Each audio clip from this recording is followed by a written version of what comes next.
go back there. Welcome. I'm Matt Watley. I'm the County History Librarian is my title in the Randolph Room. That means I'm in charge of the room to the right as you come in the door downstairs, which is the Randolph County History and Genealogy Archive. So what you're here for tonight, Joanna, who works down there with me, she put together an exhibit and a demonstration by our friend here from Old Salem about tile stove from Mount Shepherd, which I have an intimate connection with. 50 years ago this summer, I was one of the people digging out there when I was a junior in college, or I was right after junior in college. It was very hot, but it was a bunch of other guys and women from St. Andrews, sadly no longer existing, St. Andrews College in Warrenburg. And I was there gathering information for my thesis, undergraduate thesis at Harvard, which is this. It's Moravian tile stoves of the colonial period. And so it's an art history major, and so I did this and had lots of things about the design. But it was something that I was an architectural history person, but I was doing this, and so I was lucky enough to get my advisor was the only one who would take this on, and he was John Coolidge, who was Thomas Jefferson's great grandson, and luckily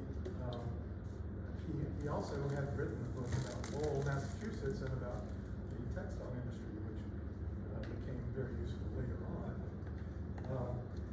Because I had done this, I met John Bivens at Old Salem, and then he had me write an article for the Mesda Journal on the pottery. And for a long time, it was the only thing that had ever been published about pottery, because this was the way archaeology works too often, is that there's money to do the dig and not money to do the afterwards, the cataloging and the putting it back together and the publishing. So Alan Outlaw and his wife Murray, who oversaw the dig in 1975 and 1976, they still live in Williamsburg, but they didn't have the money to do the final analysis until 2007. So it took a while, but we have this and all that in the Randolph Room. And Joanna is going to introduce you to the speaker. And if you have any questions about the dig, I'm the only one here who was there. So you can ask me or anybody else who's not there. Yeah. And there's plenty of potters here, so they can answer one way. I know how we can lie about something. All right, thank you. This is Joanna Roberts, who works for us. Thanks. I am, as Max said, actually the newest one down at the Randolph Room. I actually came from Old Salem. I worked up until COVID at Old Salem, and that is how Tara and I met. She was the potter at that place, and honestly, when we got the rest of the collection from Mount Shepherd, which is the entire collection is now part of the Randolph Room, I went, I know a person who was doing tile stoves at the time. So what I'm going to do is read the official thing she sent me, because she puts it better than I do. She is a pottery historian and a ceramic artist. She's based out of Kernersville. And in her 8 years at Old Salem Gardens, she worked in several roles. She was director of education and the lead potter there. During her time reproducing Moravian earthenware, she developed a specialty in Moravian earthenware tile stoves, or the kachelofen. Don't correct me on that. I know I didn't do it with the right German accent there. For her work on kachelofen, Tara has presented at the International Conference of of the Masonry Heater Association. Been featured on the Things podcast at the Museum of Early Southern Decorative Arts, and worked alongside the master potter Ron Probst to restore a historical tile stove at the Single Brothers house in Old Salem. Her current ceramic work includes historical reproduction wares, as well as original designs that draw from historical influences. And as she puts, if you ask her about pottery, she's always happy to share. If you ask her about history, she's going to talk like all of us who work at Old Salem, which is endless. Tara. Thank you so much, everyone, for being here. I know this is a particularly niche subject, although maybe not as niche if you're in Randolph County. But I'm just really pleased that you all are interested enough to come out on a Tuesday night to do this with me. So thank you for being here, and thank you, Joanna, for inviting me. And do I click this to go to the next slide, Joanna? There we go. Okay. Potters can do technology. So, just a little bit about me. Joanna's already said some. I worked at Old Salem, and I want to go ahead and preface a few things before we go into this by saying that I am not an expert on Randolph County history specifically. You've got Matt here. What I know is I know tile stoves, and I know the Salem potters, and so I'm going to draw a little bit more from what I really know coming into this, and if Mac tells you something that contradicts what I say, especially about Randolph County, listen to him. So, that said, can everyone hear me okay? I have a mic. Yeah, do we need the mic? We good? Okay, I'll just project. So, this is me with a tile stove that was put together. I did not make the tiles for this. This was a collaborative effort with the Masonry Heater Association at the International Conference. But I did help assemble it. And I thought it was a good way to kind of introduce the concept of a tile stove with a quote. So, the German stove is by long odds the best stove and the most convenient and economical that has yet been invented. One firing is enough for the day. The cost is next to nothing. The heat produced is the same all day. Instead of too hot and too cold by turns, one may absorb himself in his business in peace. He does not need to feel any anxieties of solicitudes about the fire.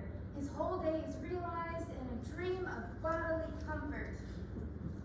The American wood stove, of whatsoever breed, is a terror. There can be no tranquility of mind where it is. It requires more attention than a baby. It has to be fed every little while. It has to be watched all the time. And for all reward, you are roasted half your time and frozen the other half.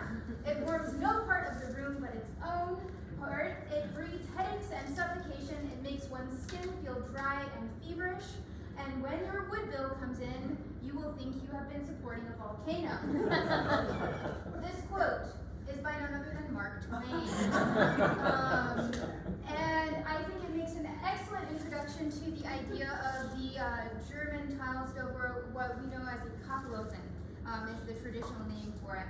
And kachel means tile, oven is oven, so tile oven, tile stove. And as we get into this, we'll learn how it is a little different from the American wood stove, whether you're looking at cast iron or whether you're looking at an open hearth fireplace, whether you are looking at certain types of masonry heaters. It is technically a type of masonry heater, but it has some interesting nuances to it that make it its own thing. So we'll get into it. So, what is a kachelofen? Like I said, it is a type of masonry heater. Masonry heaters in general are built on the idea of trapping as much heat as you can into one area and keeping it there as long as you can before that heat exits out the chimney, thereby increasing surface area so that heat can get to the room. You're trying to build up as much thermal mass as you can to hold that heat for as long as possible. So this is an example of a type of masonry heater where if you were to cut it open, you can see these air channels are designed to kind of force the heat to travel all throughout before it can exit out the top.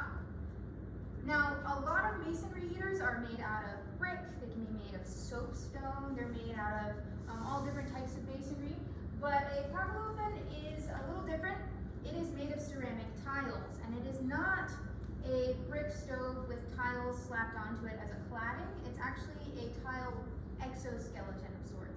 So the tiles are designed to stack on top of each other almost like Legos. And they are held together by a clay-based mortar. There might, in some versions of kachelofen, be bricks inside, but the bricks are not the structure. They fill the tiles are the structure. And this is designed so that as the stove heats up and cools down, it can expand and contract with the heat. And we'll get into a little bit more about the design of that here in a second, but I just wanted to kind of give a little bit of an overview. So, there is a reason why kachelofen become invented, why they become an important part of history in Central and Northern Europe, and then eventually making their way here to North Carolina. A large part of this is going to be in part because of the Little Ice Age. Has everyone heard of the Little Ice Age? Good. So the Little Ice Age is caused by a handful of things all kind of happening concurrently. One, there were a couple of very large volcanic explosions during this period in the early part that caused enough kind of ash to enter the atmosphere that it actually blocked out the sun in a lot of northern and eastern Europe, and even coming into America. Also, for a period of time, about this section here, there was a notable decrease in solar activity. So you have the decrease in solar activity combined with these ash clouds creates a period of global cooling that allowed temperatures to be significantly cooler than what we are used to today. To put this in a little bit of perspective, we have some records from Salem, North Carolina. One record in particular from the headmaster of Bully at the boys' school, and he at one point talks about he's kind of describing what he's going to do with the boys that day. We're going to go for a walk. We're going to go down to the creek, and I would like to take them out on this nature walk today, except that it is very cold out and it looks as if it might snow. We can all kind of relate to that feeling. You can almost smell what the atmosphere smells like in that moment. What you may not relate to is that that entry comes from August 12th. And so that gives you an idea of how much cooler it is during this period than what we are used to today. And it starts pretty early, all the way in the 1400s. They're still feeling some of the effects in the 1700s by the time the Moravians are coming to North Carolina and settling. And so, because of the Little Ice Age, all across Northern Europe, people are needing to find new, more creative ways to stay warm. Because as much as we talk about periods of history, you know, the Iron Age, the Bronze Age, a lot of this period here is really kind of the Wood Age. Everything runs off of wood during this time period. And in order to boil your water, to heat your home, to build your home, to do your laundry, basically everything in life requires an endless supply of wood. And in certain parts of Central and Northern Europe, they were starting to deforest pretty significantly and run out of firewood. So they started looking for ways to get enough heat, get it to last as long as possible, and try to get all of that heat for as little wood as possible. And that's where the technology of the masonry heater and the kachelofen steps in, to try to kind of maximize that. There we go. So, another kind of compare and contrast. This is an example of cast iron stove. This one is actually based on the 5-plate stove that is in the Vick's house at Old Salem. And so it's attached directly to the chimney. Now, the cast iron does get very hot and it will hold the heat for a good amount of time, but compared to earthenware tiles, it's going to hold that heat much shorter of a time period than the clay will. And earthenware is important because of its ability to expand and contract. It's not as susceptible to thermal shock as some of your other clay bodies, you know, whether you're looking at stoneware or porcelain. In addition to that, most of your heat, even though it is heating the cast iron is going to heat the room some, most of your heat is going right up the chimney. And so you are going to go through a lot more wood because pretty much as long as you want heat, you have to have wood in this fire. You might have heat a little bit longer after your fire goes out, but not much longer. For a kachelofen, you're heating up the ceramic tiles. Those ceramic tiles are going to hold that heat for a very long time and radiate it to the room. Different designs will create more surface area that allow it to radiate even more heat. There are some designs of kachelofen we'll talk about coming up, that they said would radiate heat for 8 to 10 hours after the fire has gone out. That's pretty significant. You're building basically 2 fires a day, maybe 3, and that's going to keep you warm. You're going to use a lot less firewood that way, and that is going to be not only important because of not using up all of your trees, but it's also going to be important in terms of how much creosote you're loading into your chimney. A tile stove also burns more efficiently because of how hot the firebox gets, and so it's not going to generate as much creosote from those logs, and then you're also just putting fewer logs in there. So it's all around going to be a more efficient solution.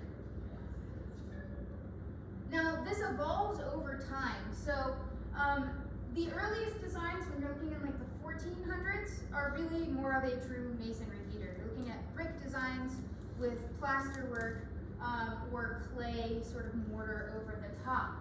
And they're just thinking about thermal mass at that point. We're just trying to heat these bricks up and keep them hot for as long as possible. Over time, they start coming up with the idea of taking clay bowls turned by potters on the wheel and impressing them into the kind of shell of the masonry heater to create a little bit more surface area. That's going to create a little bit more opportunity for heat to radiate out into the room. And so you start seeing these designs coming in the late 1400s, kind of early 1500s. The big transition happens as you get up into the 1600s and 1700s. They start lifting them up on feet so that you have air circulation underneath, also taking heat from that stove. You also have an area where you can store wood underneath to help your wood dry while it's waiting to go into the oven. And the designs start getting a little bit more complex until eventually we end up with these footed ceramic, fully ceramic tile designs that are more like the ones we see in Salem, Bethabara, and here in Randolph County. And so let's talk a little bit more about how we come to that. So Frederick the Great of Prussia is a very interesting historic figure. If you've never studied him, good luck. Half of everything we have about him is mythology. But supposedly, the folklore goes that in 1763, Frederick the Great of Prussia holds a contest. And this contest is open to all potters and stove makers to present their kachelofen design. And the idea is that the parameters of the contest were that each potter, each stove maker is given 5 logs of a uniform cut. And they're going to test those logs in their stove design and see which stove design can get the most heat for the longest period of time from those 5 logs. There were all kinds of different designs still floating around at this time period. All the ones from that chart before were pretty much still being made and used somewhere. It is during this time period that actually the winning design looks very, very similar to this one, which is made by Gottfried Aust in Salem. Now that said, in 1763, Gottfried Aust is already in North Carolina. He has no part in that contest. So that means this design existed before then. But what we do know is that in the 1700s, there was enough talk about the designs that there were in Europe some designs actually being published and sold by printers. Although some of the designs, it's unclear whether or not they're actually full designs meant for stove makers or whether they're for dollhouse stoves. And so, I don't know, all the resources I was reading about that were in German. But we do know that some designs were being printed and sold. And so it is possible, theoretically, that Gottfried Aust in the backcountry of North Carolina might have been able to have a drawing made of stove designs being made in Europe and had been able to feed off of that idea. However, it is more likely that he was already familiar with this design and it just happens to be very close to the design that won the contest. What is different from the contest winning design from what the Moravians were doing here is that it is from this contest that the standard becomes filling the inside of the tiles with brick. Prior to that, that was not a standard in this process. A lot of the stoves that were being made, even the ones that were fully clad with the clay tiles like this, were being filled with clay mortar and pebbles, or clay mortar and broken pieces of pottery, broken tiles, just to kind of give it that thermal mass. Filling it with brick was something some people were playing around with, but that doesn't become standardized until after this contest. And to give you a little bit of context, I have here some reproduction tiles. So you can see how on the back side of these tiles, they've got this nice little frame. And that's what is allowing them to stack on top of each other. The joint in between the frame is where your mortar is going. The mortar was a clay-based mortar. It was normally around 3 parts clay to 1 part sand. And the idea is that when the potter installs the stove after it's drying for several days, maybe a week or 2 depending on the weather, they would build a series of small fires inside the stove and slowly heat it up so that it sort of cures that clay mortar. It's not going to fire to a true pottery hardness, but it cures enough that it can become rigid and it can hold its shape, so that when the stove expands and contracts with the heat, the mortar, because it is clay, is going to expand and contract at roughly the same rate. And that's why it's very important that if you come across modern stoves or historic stoves that need to be restored, please do not put Portland cement on them. But I'm going to pass these around, so if you would like to feel these and see what they're like, you're welcome to handle them. This inset area is where in the designs after this contest, where brick would be inset. So the brick is not the structure, it's floating inside the tiles. Does that make sense? And so that is what differentiates this from other types of masonry heaters. So I'm gonna pass these around so that everybody can get a chance to feel. Now, that's all well and good, but what does this have to do with Mount Shepherd? The Moravians are great. Now, Frederick the Great is in Prussia, but these tile stoves are being used all over Central Europe, Northern Europe. From the Bohemia area, we have this group of Czech people coming into Saxony, which is now what we would consider Germany, and they eventually become known as the Moravians. Those people are going to come here, and they're going to bring tile stoves with them. So, who are the Moravians? They are Bohemian, mostly. So they're coming from areas that we would now consider to be the Czech Republic, Germany, Poland. Some of them are Swedish, some of them are Danish, some of them are Dutch, and some of them are English. But by and large, the ones coming to North Carolina speak German, so we're going to look at them as kind of culturally German. They are Protestant. Moravians were a part of one church. So this is a religious group that lived in closed-off, sort of cloistered communities, and they were very Protestant. In addition to being Protestant, they are pacifist. This is going to be important if you are going to settle the North Carolina backcountry in the 1700s. We've got a French and Indian War going on. We've got a regulators movement going on. We've got the American Revolution going on. It is a fraught time to be a pacifist, and they are not the only pacifists here. They are not even the only German pacifists here, but they are pacifists, and this is going to become a very important part in the story as we lead up to the Mount Shepherd pottery here in Randolph County. Also, they are tradespeople. The Moravians, by the time that they get established in Pennsylvania and then start sending people down to North Carolina, they are getting a reputation for being very skilled tradespeople. When they established Bethabara first, they have the only gunsmith for about 60 miles around. They've got the only professional shoemakers for about 60 miles around. They've got the only professional potters for about 60 miles around.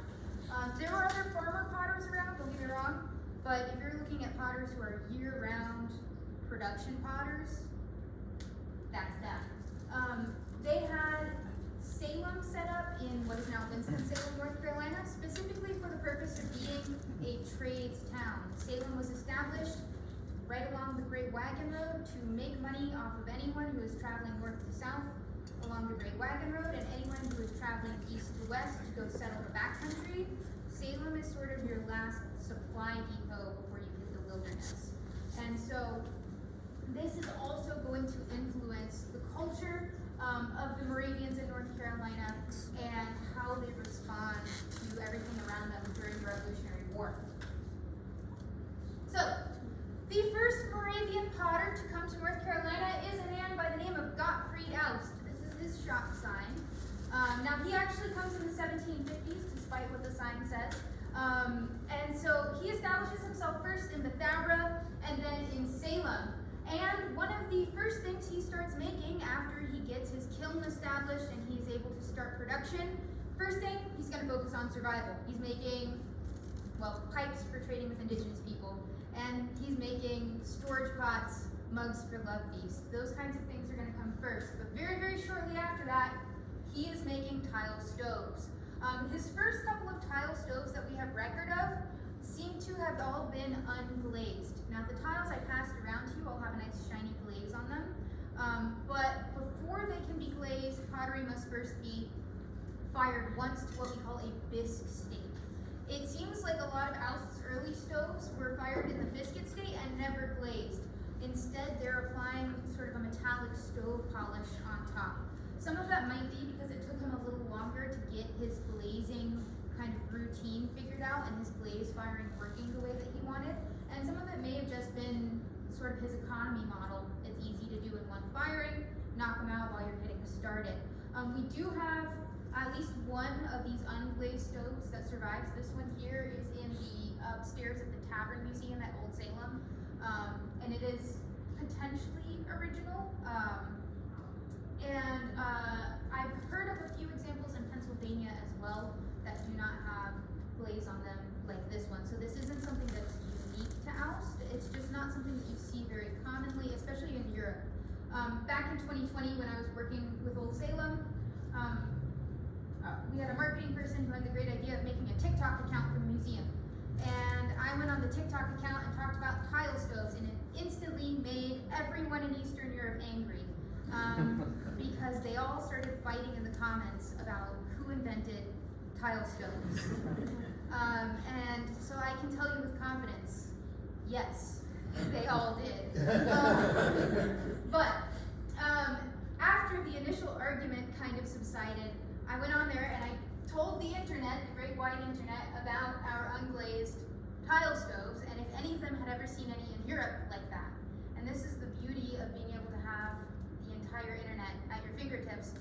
I had 3 responses of people all in the Czech Republic who said, yes, my grandparents had one, it was in a barn. And so that makes me believe that this is not unique to Aust, it's just not the most common, or maybe it's the one that survives the least because it tends to go in barns.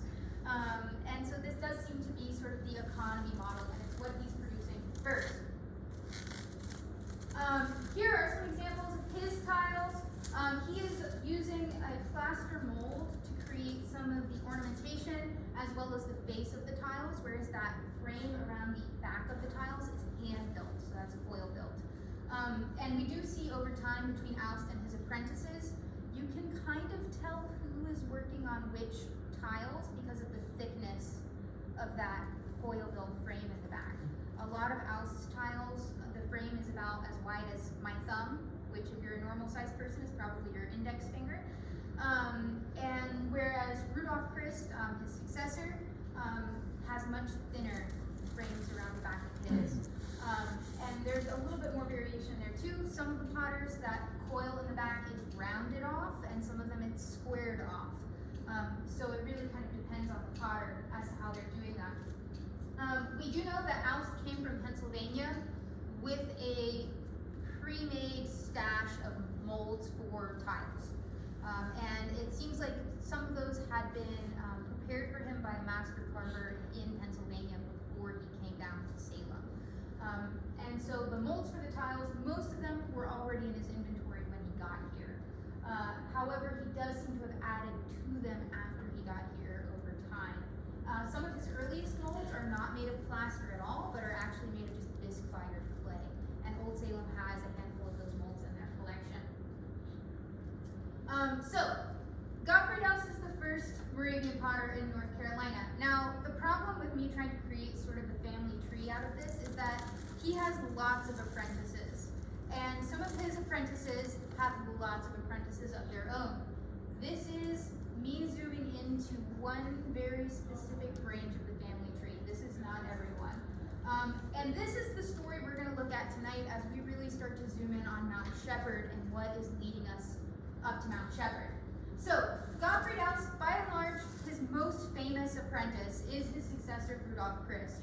Rudolph Christ is also sort of the most prolific of the Moravian potters in North Carolina. He's the one that most folks tend to talk about the most. So we have lots and lots of documentation about Rudolph Christ. One of Gottfried House's later apprentices was Johann Gottlob Kraus. We don't have as much information about him, but we do know that Johann Gottlob Kraus kind of gets kicked out of pottery work for a little while. He doesn't seem to really take to the skill as well, according to a lot of the records. We also know he is butting heads with Aus. He's a little bit of a troublemaker, which we will get into as we learn a little bit more. And there's a brief window of time where the town trades board, known as the Officer Collegium, gets together and they sort of discuss, what do we do with Gottlob Kraus? And they decide that maybe he's not going to be cut out for pottery. Maybe we don't really want him in Salem. But if we let him take the skills he has from pottery and transfer it to being a brick mason, we can find a trade for him where he can be productive, he can fill a need, and he can be in Bethabara and Bethania and not in our neighborhood. So he kind of floats around. Now that said, the records do talk about the time that he is a brick mason and he is technically living in Bethabara, and even later when he becomes the master potter in Bethabara, he spends most of his time in Salem. That man is never where he's supposed to be, and we'll talk a little bit about why as we go. So most of these potters are going to float back and forth between Bethabara and Salem. What I have here on the chart shows their time as apprentices and as master potters. Rudolph Christ, Rudolph Christ starts out as an apprentice under Gottfried House. He wants his own business. The town says, no, you can't go out and start your own thing unless you do it in Bethabara. He goes and he starts his own pottery in Bethabara. Later, when Aus retires, Rudolph Christ moves back to Salem, and it's at that point that Kraus takes over for him in Bethabara. Now, Jacob Meyer, he's the real star of the show tonight. He is the one who is eventually going to come here to Mount Shepherd. He is one of the youngins. He is one of the babies of the bunch. And he only becomes an apprentice around the time that everybody else is starting to move to Bethabara. So he's kind of coming in to fill the gap back in Salem's pottery. And he also has a little bit of a contentious personality, which we'll get into. And he also, like Kraus, ends up getting gently scooted out of Salem to Bethabara and Bethania for a little while also. And so the reason I'm showing you the three of these figures is because they are actually very, very interconnected. There's not a whole lot of documentation about Jacob Meyer, partially because he sort of leaves the Wachovia area pretty early in his story. And the second that you leave Salem, Bethabara, the Winston-Salem area, the documentation stops. And so the clearest way to look at him is through the eyes of everyone around him. And when I started doing that, I found that his relationship with Kraus is incredibly important. You really can't tell Jacob Meyer's story without also telling Kraus's story. And so let's get into it. Let's dig in. So, Gottfried House, he's known for a lot of his slipware. He's doing all kinds of earthenware, but a lot of this really fancy slipware design is what most people tend to associate with Gottfried House. Rudolph Christ becomes associated with a lot of this sort of copycat work of English queensware, creamware. He's doing all of the same things that Aus did, but then he this to it. And then Kraus, he is learning from Aust, but he kind of leaves Aust's influence pretty early on, and so he didn't get the full training. And so what he ends up leaning into really hard is the production of pipes, which are made with this pipe press, because you don't have to be really, really great at working on the wheel to make pipes. And so he ends up becoming kind of well known for that. And then Philip Jacob Meyer, he is going to have all of the training from Aust, a little bit of the training from Chris, and we're going to see he's going to have a lot of training from Kraus, and so it's going to make his work something of its own because of who is influencing him at what point in his training. So, at the beginning of Jacob Meyer's story, we need to understand that Jacob Meyer is first and foremost the son of the tavern keeper in Salem. And this is an important thing because the tavern in Salem was established for the sole purpose of having a safe place where you could put outsiders and keep them away from all the nice Moravians. And so when you look at this Moravian story, these closed communities that are still trades communities, they're trying to do business, they're trying to make money off of all of these travelers and people coming through, the tavern is going to be a very important sort of pivot point in their economical system and in their sort of public relations system. But if you are a child growing up in the tavern, you have a very, very different life than all of your other Moravian peers. Because where they are being kind of sheltered away from all of the things happening in the outside world, you are growing up in the middle of it. The Salem Tavern was not only a place for visitors to come and stay, a place for visitors to come and drink, a place for visitors to come and eat. It is also the post office. And so I want you to think about the tavern as sort of your main highway for news coming through. And just imagine what it's like getting your news and your alcohol in the same place, and let that sink in. And so that is the environment that Jacob Meyer is growing up in from the time that he's born. So let's talk about the tavern and how it interacts with the Revolutionary War. I want you to understand that Jacob Meyer is 5 years old when the Revolutionary War begins. And so he is a elementary school child growing up in the tavern, and even at this age, his dad is already getting in trouble for letting him drink alcohol. And which, don't get me wrong, women and children are all drinking alcohol at this time period, but most of them are drinking what we call a small beer. It's a very low alcohol content. He's getting into the liquor. And when his dad gets in trouble, and the town board says, hey, you gotta keep your kids out of the liquor, he says, how? And that's just kind of the end of the conversation. So it gives you an idea of what his upbringing is like. Reading the records, I really get the feeling that Jacob Meyer is a little bit of a latchkey kid. But he's a latchkey kid in the tavern and in the middle of the Revolutionary War. And so this is a very specific way to grow up. He's 6 years old when the Marquis de Lafayette comes to stay at the tavern. And so this is something that's happening like very early on. But you can imagine this 6-year-old scampering around the tavern, sneaking the liquor, and then looking at all the bigwigs who are coming to town. And, sneaking around the kitchen and talking to the enslaved people who are working in the kitchen, getting all of the news. He is going to have a very, very different perspective of the outside world than all of his Moravian peers. And he's going to have a very different perspective of the war than a lot of his Moravian peers, because we have both people from both sides staying at the tavern during all the period throughout the war. And so he's there for all of it. He sees all of it. Jacob Meyer is 8 years old when the town is beset by companies from both sides and drained of supplies. And when I say beset by companies of both sides, I mean like every other week they're being held at gunpoint, okay? And this goes on for like a year and a half, where one day it's a bunch of British troops coming through saying, hey, you need to give us 300 pairs of shoes or the monetary equivalent. And the Moravians go, that's literally impossible. Here's what we have, please don't kill us. And then a couple of weeks later, a bunch of Continental troops come through and they go, hey, giving supplies to British troops. What are you, a bunch of loyalists? And the Moravians go, please don't kill us, we're not loyalists, here's a bunch of butter. And it just goes back and forth like this. And all of those people who are coming through and holding them at gunpoint are staying at the tavern. And this is happening when he's 8 years old.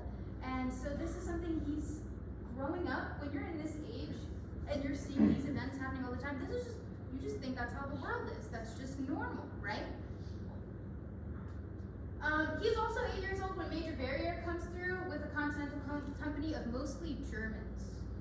I thought this was an important little detail to know, that Jacob Meyer is growing up in a pacifist community of Moravians. In order to be Moravian, you take something called the Brotherly Agreement, which means that a part of that is that you agree you will not take up arms in military service. And up until this point, it is very likely he has probably never thought that a German person could be in the military. And yet, here we have a whole company of mostly Germans coming through, and this visit, unlike some of the others, is actually a very positive visit. The records talk a lot about how polite this group was. And so this is probably something that's going to stick out in his mind. When he's 9 years old, Major Winston and his company of Light Horse come through, and they stay at the tavern and they put up a guard because they're afraid there's going to be attack from Tories. And so he's 9 years old in the tavern, basically on lockdown, and he's surrounded by these cavalrymen. So I like building this picture because as we get to Mount Shepherd, it starts making a lot of questions make a lot more sense. And when he's 9 and 10 years old is the most fraught years of the war, and it's at this time that Meyer is sent to boarding school. At this point in time, his dad has gotten in trouble for letting him drink alcohol enough, that his dad is kind of looking for a little bit of a way out. Also, they've got soldiers staying in the tavern pretty much 24/7 at this point. And so his dad goes to the church and says, I can't afford to put my kids in boarding school, but they can't be here at the tavern. This is not a healthy environment for a child to grow up in. And the church says, you're right, we're going to pay for you to put Jacob Meyer in boarding school. And so they do, and he's sent to the Salem Boys School for school, and he's able to kind of step out of the tavern. That said, please keep in mind that the Salem Boys School is 2 blocks away. And so he's living there, but like he's coming home, right? So he's not done in the tavern. An incident that was really specific that I wanted to highlight during this window of time, this takes place when he is 5 years old, okay? So he's 5 years old, he's living in the tavern. June 22nd, 1766. 4 fellows rode armed into town, bought various things at the store and elsewhere, ordered brandy and liquors at the tavern, asked impertinent questions, and loaded their guns heavily. I'm skipping a little bit because this section is actually really long. But they rode into the tavern and made insolent nuisances of themselves. Then, without provocation, they attacked Brother Fred, knocked him down, held him by the throat, and made 2 holes in his head with a gun barrel. They demolished the door of the living room and went to the bedroom door, which was nailed shut. They knocked the board, opened the door, swung tomahawks about the heads of Brother and Sister Meyer, his parents, and stamped their feet in the cradle from which the baby had just been lifted. And they swore that they would kill them. Now, this incident actually continues for quite a while. It goes out into the street. There are a number of people injured, and I think 1 or 2 that were killed in this incident. And it is responded to there was a group of soldiers out in Bethania who heard what was going on. So think of the time it takes, if you know the Winston-Salem area at all, to get from Salem to Bethania, and then back from Bethania to Salem. That's how long this incident lasted. When these men returned to Salem and broke it up. So you can imagine 5-year-old Jacob Meyer, his parents have been attacked, his younger sibling threatened, he's probably running around somewhere. This 5-year-old is going to be very scared. And who does he see coming down the street to rescue soldiers on horseback. And so this is going to be a very unique perspective compared to a lot of other Moravians at this time period. Now let's look at Gottlob Kraus. So Gottlob Kraus is the other apprentice we were talking about. Gottlob Kraus is 11 years older than Jacob Meyer, and Gottlob Kraus is Jacob Meyer's brother-in-law. And that's something that I think gets overlooked sometimes, because when you start looking in the records, you realize that they actually interact a lot. And they're running in the same social circles. I kind of get the vibe from the records that Jacob Meyer looks up to Gottlob Kraus almost like an older brother sort of figure, because he's doing a lot of copycat behavior. And Gottlob Kraus is 11 years older than Meyer, and he is also a teenager during this revolutionary period. He is one of Aust's apprentices, and Aust has no end to the problems with him. He goes on record to the town council saying that Kraus and a couple of his other apprentices are silly asses, and he puts that on the record. And so Kraus is a teenager, right? I want you to imagine what it's like trying to make your business survive during the middle of a war. You're being held at gunpoint every couple of weeks. You're working with a lot of lead. And on top of that, you have to babysit a bunch of teenage boys. That is the life of Gottfried Aust trying to deal with his apprentices. And so it is during 1777, in February, the two boys, Stauber and Gottlob Kraus, have been seriously told that they should not act so wildly as they have done in recent times. They have started last night in the garden, a loud yelling that we could hear in the upper part of the community. The one cried, "Hurrah for King George," while the other yelled, "Hurrah for Washington." No matter how much the Moravians try to be neutral in a time of conflict, teenagers are gonna teenage. And so we know Gottlob Kraus, he's getting into trouble and he's having fun playing politics. He wants to pick a side. This is un-Moravian behavior and he's gonna get in trouble for it. But he's a teenager trying to define who he is. It's also important to note that Gottlob Kraus and Jacob Meyer are second generation. They're born here. Unlike Gottfried Aust, who came from what we would now consider Poland. Unlike Jacob Meyer's father, who came from what we would now consider Germany. All of their parents came from Europe. They're the first generation that's born here. And so they didn't necessarily choose this closed-off Moravian lifestyle. They're born into it.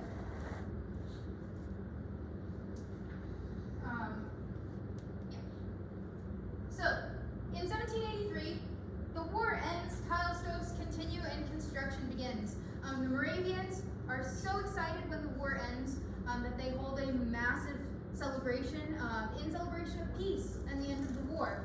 And pretty much immediately after, they're like, great, war's over, let's start building. This place is going to be big. And so it's immediately after that Kraus begins to learn tile stove construction. It's actually in the records. They talk about, because he's already at this point, they're talking about whether or not they need to kick him out and make him a brick mason. But they're like, okay, well, he can do brick mason stuff, but also teach him tile stoves. And so that's an interesting point, that he is learning tile stoves at this period, when he's technically no longer a potter. In November of 1783, Kraus begins the trade of brickwork and roof tiles, and is assigned to the new single sister's house. The war's over, we're building a new single sister's house. Unfortunately for the single sisters, immediately after that, the tavern burns down, and the town goes, oops, we need those bricks, sorry ladies, and they have to rebuild the tavern. So in 1784, Kraus is reassigned to build the tavern, which ends up being one of his first major building projects as brick mason. In 1785, Kraus leaves Salem, and by leave Salem, I mean he is invited to leave. It is a reluctant sort of resignation, and so he is moved to Bethara, and he continues to work as brick mason. But that said, Salem is in the middle of its great big capital campaign, its big building project. That man is going to be in Salem pretty much every day anyway. charge of all the building that's happening there. In 1786, the expansion on the Single Brothers house begins. They add on a new addition to the Single Brothers house, making the Single Brothers house by far the largest building in Salem. And 1786 is a really big year. I could write a book just on that year in Salem. Because, first of all, it is in this year, Gottfried Aust's son, Gottfried Aust Jr., dies. And at that point, Gottfried Aust, he was already sort of declining in his career. And when his son dies, you just watch him kind of spiral. And his work immediately falls off, and he becomes very ill in health. Immediately after his son dies, Rudolf Chris gets permission to go to Pythagoras and start his own pottery. So immediately after Aust's son dies, his top apprentice abandons him and moves to Pythagoras and takes all the other apprentices with him. It's at that point that Gottfried Aust brings on Jacob Meyer as an apprentice. So he's backfilling everybody who just went to Pythagoras. And so he's apprenticed there as Chris goes to Pythagoras. Kraus is also in Pythagoras. And so there's a lot of transition here in 1786. Also in 1786, Aust builds the Gemeinhaus stove. And looking at the records, it becomes more and more apparent that Gottlob Kraus probably assisted in the build of this stove, because this is during the time period that he's actively being trained to build stoves. And so this is one that he's probably building, or at least assisting with, even though Aust is the one who's commissioned to build this stove. Now, 1788, we're flashing forward a little bit. We have Jacob Meyer. He's been an apprentice for just under 2 years at this point. And already, Aust doesn't know what to do with him. And they start having lots of problems. Jacob Meyer is getting in trouble for all kinds of things. He's sort of taking after his role model, Gottlob Kraus. And a lot of the things that Jacob Meyer gets in trouble for are the same exact things that Gottlob Kraus was getting in trouble for when he was an apprentice. This is one of the more famous hijinks that Jacob Meyer gets involved in. Whenever I talk to anyone who knows about Jacob Meyer a little bit, and I say, oh, I'm doing this research project on Jacob Meyer, the first thing they say is, why did he get kicked out? Was it because of the pranks? What were the pranks? Well, I have great news. I found out. And on the 4th of November, 1788, since the last meeting of the Collegium, several bad pranks have been played again. Several brothers think that Jacob Meyer had part in them because of one very bad utterance that he made, and because of the fact that he has been involved in several bad things already. He has bought socks so that no one can hear his walk. I just love it. I love it so much. He also keeps a dog for which he does not have any use at all. Now, these might sound like very sort of small gripes to put on the record. But it's good to know for context that he has a habit of keeping dogs that he's not supposed to have. To the point that at one point, one of his dogs at the tavern, it's unclear, but it sounds like the dog may have actually gotten rabies. And the town told him and his dad that they had to get rid of it. And they were like, we will, and then they didn't. And that kept happening over and over again until a random person in town finally shot the dog. And so the dog is a pattern. He has lots of dogs that he's not supposed to have. The socks, I don't have any context for that one. It's just he's a sneaky guy, I guess. But yeah, this prank, a lot of people kind of know this passage. A lot of people know that he is a prankster, and they know that he's getting in trouble because of his pranks, but nobody knows what the pranks are. Well, the great news is, if you are studying Jacob Meyer and you're looking at the people around him, instead of just him, we might have an answer. Because that's on the 4th of November, 1788. Well, I accidentally got my slides mixed up. Hang on. Sorry. Go back.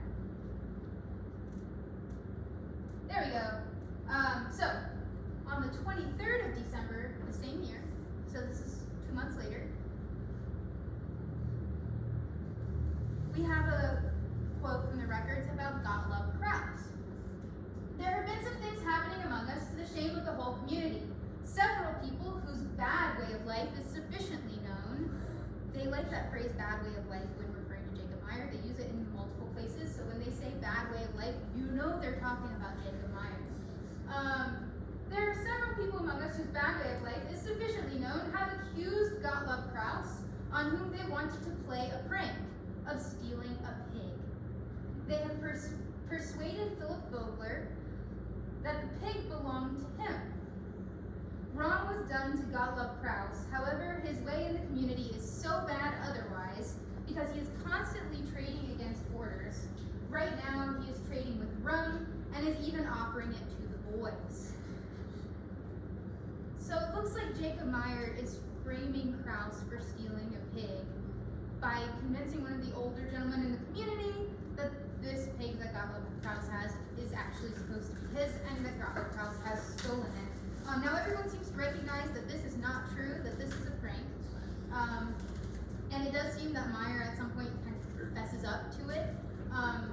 However, they're like, okay, well that's not true, but all of these other things about Krause are true, so we don't feel bad for him because he's doing all of these things. And I think the point that they say here, because he is constantly trading against orders, is an interesting note.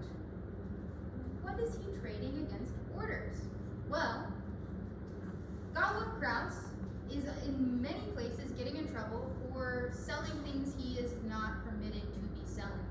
But he's also, in a lot of places, getting in trouble for breeding things that he's not supposed to be breeding. A lot of what he is trading in is horses and dogs.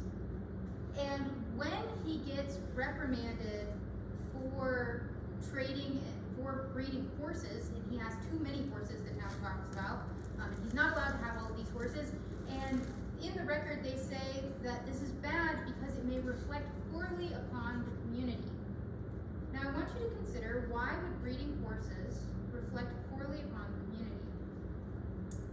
We'll come to that. So now let me go back to the actual slide I'm supposed to be on. These are two men who are wrapped up in a bad way of life, and they're wrapped up in a bad way of life for different things, and some of it the same things. Gottlob Krause, we know he's wrapped up in insubordination, loud and political behavior, theft. He gets in trouble for bringing a fox trap into the pottery, and maybe he's threatening people with it, it's unclear. He's getting in trouble for fighting, giving strong drink to minors, building his horse pasture unseemly close to the single sister's house, breeding dogs and breeding horses. Jacob Meyer is getting in trouble for insubordination, sneaking and theft, threats and cursing, keeping untrained dogs, shirking duties, overfiring the kiln. In his defense, that one wasn't entirely his fault. He'd only been apprenticed 2 years and Oust left him alone. And also overdressing. He is wearing clothes that are way too highfalutin for an apprentice. He is fighting, and he is getting in trouble for his pranks. Now I want you to look at the common threads here. We know they're hanging out a lot. They're in basically the same gang of troublemakers who are all getting in trouble together. Gottlob Krause was 11 years older, is breeding dogs and breeding horses. Meyer is getting in trouble for constantly having dogs. He's still a teenager at this point. He's still a child, basically. So he's not going to have horses, but he's got dogs.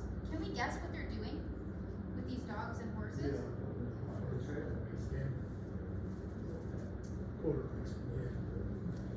So I took a little rabbit trail when I was researching into the world of colonial horse racing.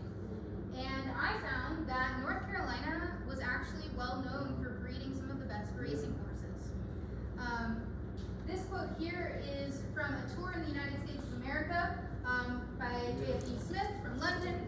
It's basically a British man who is touring the U.S. in 1787. And he's going back to London and he's telling everybody what America is like. Mostly Virginia, but a little bit North Carolina and South Carolina too. And he quotes, "In the southern part of the colony and in North Carolina, they are very much attached to quarter racing, which is always a match between two horses, to run 1/4 of a mile straight out, being merely an exertion of speed And they have a breed that perform it with astonishing velocity, beating every other for that instance with great ease. And so they are gambling. The world of quarter racing is a very interesting world to get into. There were jockey clubs all over South Carolina and Virginia, and there are a couple in North Carolina, but they're not very well organized. The South Carolina and Virginia ones are much better organized. And they are gambling on these very fast, very intense horse races, which are essentially a sprint. But these are also kind of a no-holds-barred sort of sprint. It is not uncommon in these races for the jockeys to grapple with one another and try to pull each other off of their horses. So this is definitely a far cry from the respectable Moravian lifestyle. And it's interesting to note that they are advertising what the wagers are on these races, and a lot of these jockey clubs are publishing, here's what we're gambling on this, and here's what most of the wagers include. Wagers are advertised to include prizes of cask, or alcohol, tobacco, cash, and the settlement of debts. Well, Gottlob Krause continues to get in trouble, not only for breeding horses and dogs, among other things, but let's look at this.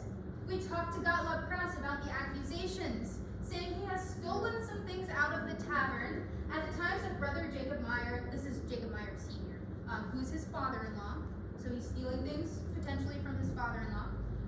He has denied everything and says that he has paid for all of the wine, rum, and salt that he may have bought there. Also that he did not receive anything gratis from his mother-in-law, but a little skim milk. This passage here is actually quite long and quite wordy, and you can literally hear in it Gottlob Krause's defense of himself, where he goes on this long rant about how he's so very, very innocent, but also he would really like to know who is telling them this, because definitely those people are liars and not respectable people. And just to point out, some of the things that he allegedly has stolen. Salt, alcohol, tobacco, cash. Sound familiar? Yeah, we don't know for sure that he is gambling or that he is paying off gambling debts, but it sure does look a whole lot like that is probably some of what is happening here. And a lot of it seems to be coming from his in-laws who are in charge of the tavern, which means that Meyer is also going to be involved. And so in 1789, the town already starts looking at whether or not they need to keep Jacob Meyer around. Keep in mind, he only started apprenticing in 1786. He's only been an apprentice for 3 years, and they're already looking at kicking him out of town. And so Philip Jacob Meyer is not yet old enough to leave the community, though it would be well to not keep him, since it is better for such people who do not want to stay in the community to go before they influence others. And it's pretty clear that they do think he is influencing people. He has kind of a little gang that he has sort of inherited the ringleader position from Gottlob Krause. And eventually, when it comes to him leaving Salem, he's not the only one to go. There are 2 others who get explicitly kicked out before him. And they're all kind of in this little gang together. The Collegium does not think that we can permit Jacob Meyer and Johann Bond, who have left the company for a while and returned to live here in Bethabara, to stay because their company can do more harm than real strangers. So we have a pretty clear idea of what the count thinks of them. Now, what they're talking about here is they never, at least up until that point, they had not clearly told him that he had to go. They had not clearly told him, we're kicking you out. They kind of waited for him to be unhappy enough to leave on his own. And so he goes on a few trips. He goes to Philadelphia and Pennsylvania. He goes to a couple of other places, and then he ends up kind of coming back to Bethabara and Bethania. And it's when he comes back and starts to establish himself that they're like, oh no, he's back. He cannot stay. We thought this problem was over, and it's not over. We have to make it over. And I think it's interesting that this is in 1789. He marries his wife in 1791. And so it's not too far off from this, and it seems like kind of his last-ditch effort to make himself a part of the community, that he's marrying a respectable Moravian sister.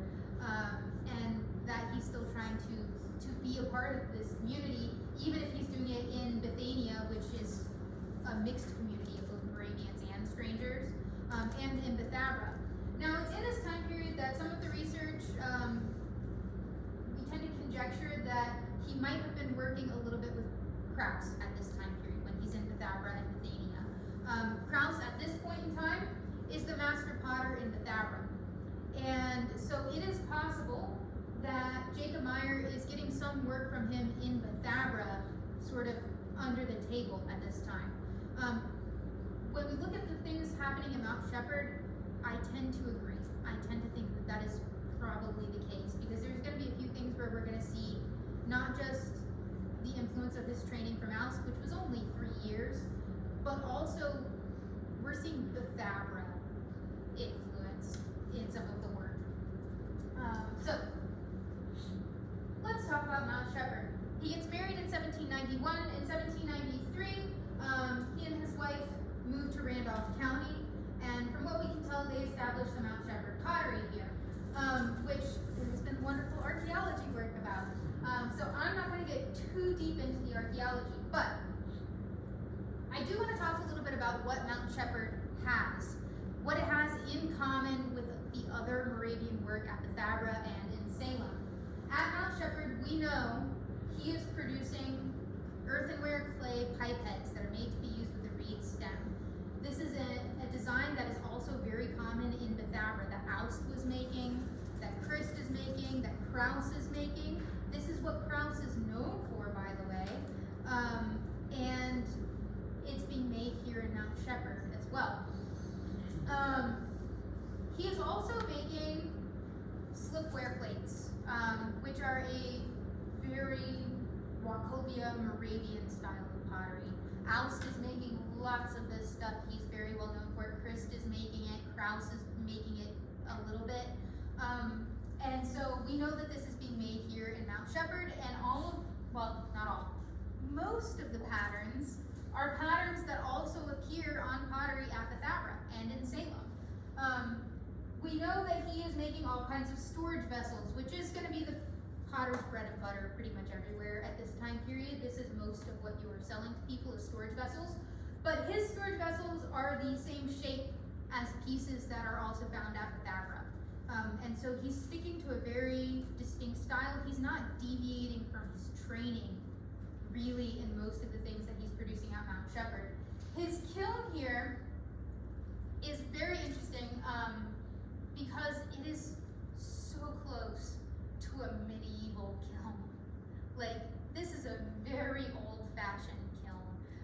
And it seems to be a style that is similar to what may have been used at Bethabara during Aust's early years. And so if you want more information about that, I have some books up here which you can look at later, and I'd be happy to nerd out about that with you. But again, he's not really deviating from his training, and he's not really deviating from like the old school part of his training. What Mount Shepherd does not have, this is where it becomes important when we start looking at that sort of family tree that I made up, and how I start to identify some of Kraus's influence versus some of the others. Mount Shepherd is not making a lot of this kind of molded ware. They're using molds for stove tiles, and like a few other things, but a lot of the really detailed mold work is not being produced from, at least we don't see it in the archaeology yet, at Mount Shepherd. And this is notable because Kraus is not making this stuff.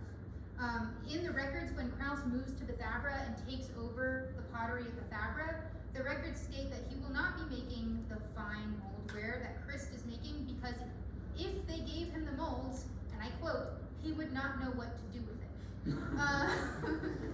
And so Kraus is not doing this, and what do you know? It seems like Jacob Meyer is not doing this. So he's departing from Christ and the later potters that come after in this. He's not doing slip work on his hollowware. And what I mean by that is storage vessels. So he's slip trailing the face of plates and platters, but on storage vessels and pitchers, he's not doing slip trailing on the exterior of those vessels. And this is something that puts him in alignment with the Bethabara and Salem potters, because they don't do that either. who is doing this are the potters in Alamance County are doing this. But the Moravian potters in Salem, the Thabra, they're not doing this, and this kind of differentiates their work from some of the other earthenware, slipware potters around. The other thing that he's not doing is the really fine mold work, the stuff that Chris is doing, the Queensware, and some of that. He's really not getting into that realm. So the fine pottery, he's not doing. And this really kind of begins to paint a picture of who his influences are and whose influences are not. He's not being influenced by Christ. He's not being influenced by Colin and some of the others. What Mount Shepherd has that Wachovia does not. This is interesting. This is where he starts to deviate from his training. So far, we do not have examples in the Thabra or Salem of slipware plates with a checkerboard pattern. This is found at Mount Shepherd. And what's interesting about this is Mount Shepherd also has sherds of German stoneware, of the kind of Rhenish style, this gray and blue, which was imported in the 1700s, although it is notable that it stops being imported after the Revolution. And so he is not making this Rhenish ware. He is making earthenware inspired by the Rhenish ware which he has on hand. And I also thought it was interesting when I was researching that I found his father, where his father was born in Germany, is only a 2-day walk from Westerwald, which is where a lot of this Rhenish stoneware is being produced. And so while this work is being imported in the 1700s, he could have easily bought it from the general store. It is also possible that these could be some hand-me-down pieces from his parents. This could be a reminder of the life in Europe that he never knew because he was born here. And then this is just an image to give you an idea of what the actual pieces of this new drip look like. He's not making this, but he is making this, which seems to echo something here. And I think it's interesting because by the time he's in Mount Shepherd, he's estranged from his Moravian community, and he is in an area with other Germans who are not Moravians. There are Dunkards here, there are Mennonites here, there are Lutherans here, and so it seems to me like he's trying to lean into being German a little bit more than he's advertising that he's Moravian, which is just an interesting facet. The other thing where he differentiates himself from the Salem and the Thabra potters is in his tile stoves. So we know he's producing tile stoves here, which is incredibly unique. I may not have emphasized it at the beginning enough. Like almost nobody is producing tile stoves in the American colonies except the Moravians. They are very, very rare. Even Ben Franklin at one point comments about tile stoves and how rare they are, and he says that you only find them in German communities. And so these are very unique to not only German communities, but especially a lot of the Moravian communities in the American colonies and in the new American country. So he is producing these. One thing that I think is interesting is that his tiles have a canvas weave pattern on the inside of the back. So this inside part here, that canvas weave pattern comes from rolling out the clay on a canvas covered tabletop. That is something that we know that Aust is also doing. We also have that canvas weave pattern on the back of Aust's tiles. So he is following exactly how he was trained to do that. But did he learn it from Aust in the 2 years that he was apprenticed to Aust, or is it more likely that he learned it from Kraus when he was up at Thabra? He's also building out that flange on the inside of the tiles, like a lot of the ones that we see coming out of the Thabra. What's unique about his is this pattern here, which was turned up in the archaeology at Mount Shepherd. We have 2 pieces that feature this mounted figure. I did do my due diligence, and I did make sure this was not a jockey before assigning that it was a cavalry member. But it is often described as the dragoon, and it does seem to line up well with that. So I do not believe it is a jockey. I did check. but it does appear to be a dragoon, which is an interesting thing for a Moravian who is a pacifist to put on their pottery. We also have a standing rifleman figure here. Both the dragoon and the rifleman are wearing clothing that aligns with military figures of this time period. What is interesting is that they are actively missing certain elements that would identify which side they belong to. And so it seems to me to be a relatively intentional choice that you don't get to know if these are Continental or British soldiers. And that is a Moravian thing to do. Now he is doing this after the Revolutionary War has ended. He's coming here to Randolph County after the end of the war, so we are no longer in wartime. But that said, Randolph County, we all had people here on both sides. And that memory doesn't just go away when the war ends. So you have some people who might be proud of their loyalist family members who were in the war as loyalists. They're not gonna go advertise it to people, but they might be internally proud of it. Mesda has a cabinet in their collection that has written on the underside of one of the drawers, "God Save King George," and it's dated after the war ends. And so there were people who were loyalists who still felt strongly about that, even after losing the war, who were still here. They just had to be quiet about it. So perhaps some of those people want to remember some of this with an image of Dad, who was a dragoon, on the stove. And so it is interesting, we have these military figures. This is not something that any of the Moravian potters in Salem or Bethabara seem to have done, nor do I think that they would have done this. If you were under the control of the Salem Town Board, they would have slapped you on the wrist for this. This is something you can only get away with by being in Randolph County.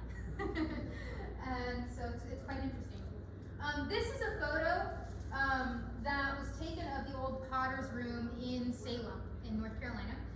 The copyright on the photo is from 1905. And this is the Schaffner Krause pottery. Not Gottlob Krause, this is a different Krause later. But these are the latest representations we have of the historical potters and their workspaces. And it is interesting to note that in this photo, we have a tile stove in the potter's shop, in their workspace. This one is a unique one in that it's built up on a brick foundation.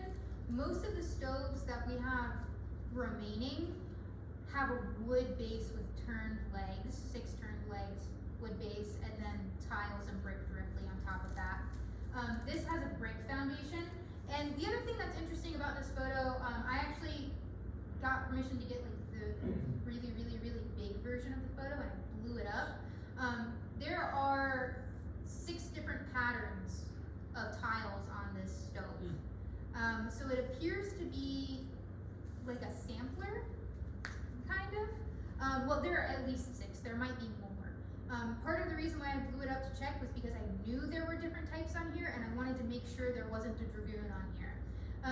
And from what I can tell, I did not see dragoon or riflemen on this stove, although it's hard to tell. But there are different tiles on this stove, so it seems like the kind of thing where someone might come into the potter's shop, see this stove and go, oh, I want that design, and be able to kind of order right off the sampler.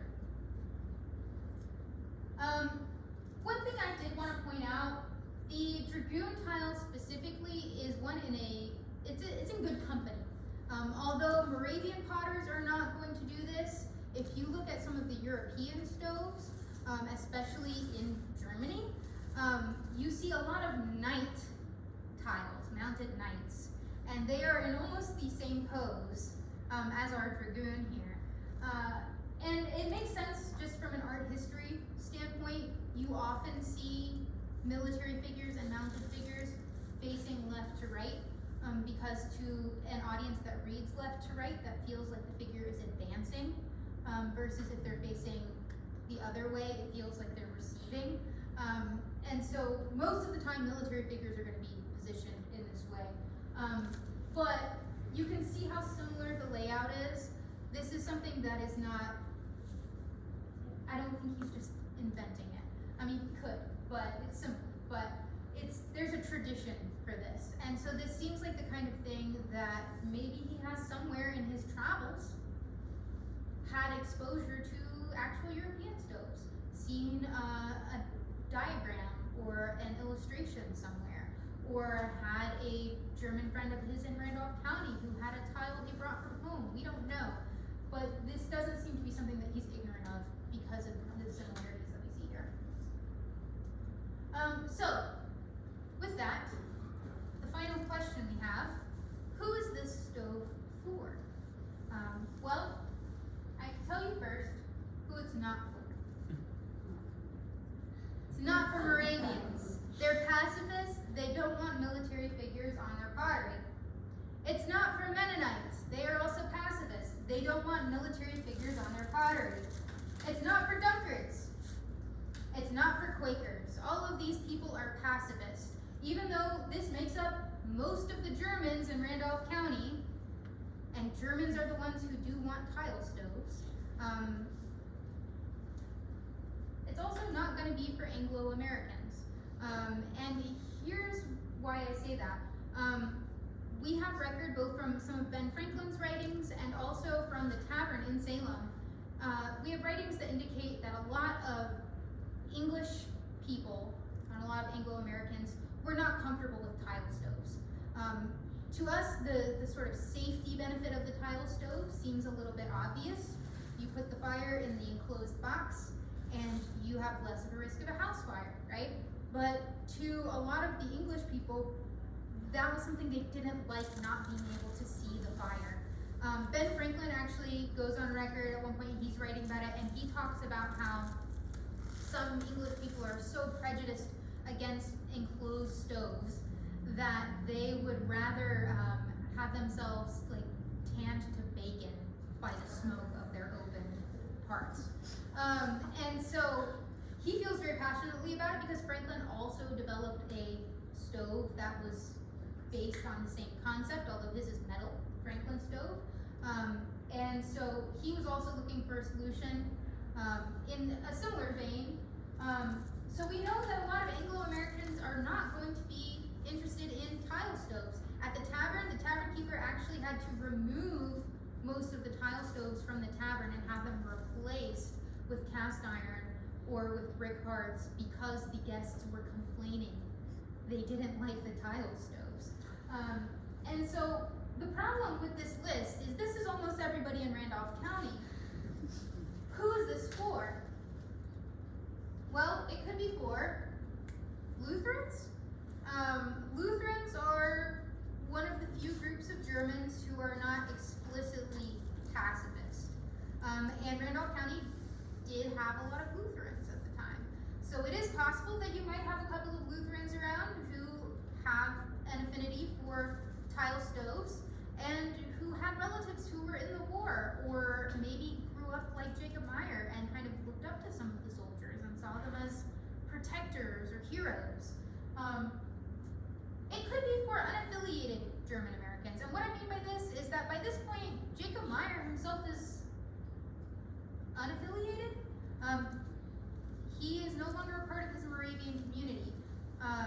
His personality has had a lot to do with that, but also just the chaos of the war has had a lot to do with that. The war had a tendency to shake up communities everywhere. And so he is probably not the only person who has sort of lost his community, lost his communal sense of identity through the course of the revolution. And so it's possible that maybe there were other German Americans in the area who didn't have some of these religious ties that expressly made them pacifist.